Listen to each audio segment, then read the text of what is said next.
hasty answers. That's what we're going to talk about today on Strength for Today. Wednesday, July 16th, Bible study.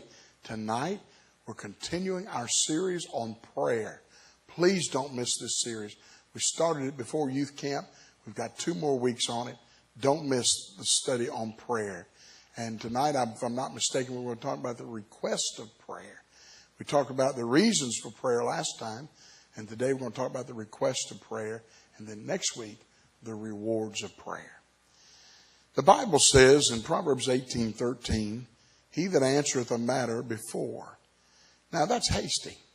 Someone who answers a question before they ask it's an arrogant person. To think that you're so important that you can cut people off in the middle of a question is to think more highly of yourself than you ought to think.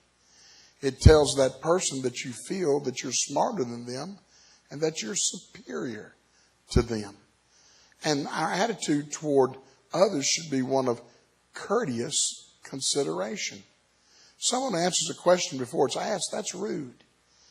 And folks, when you're trying to cut someone off by answering a question in the midst of it being asked, is to really say to that person, you need to smarten up. You need to rise to my level. You're ignorant and an imbecile, and you need to smarten up. We don't need to have that kind of attitude. We need to be humble. You see, a wise person will never do that simply because they want to give the wrong answer or either give information that needs not to be shared.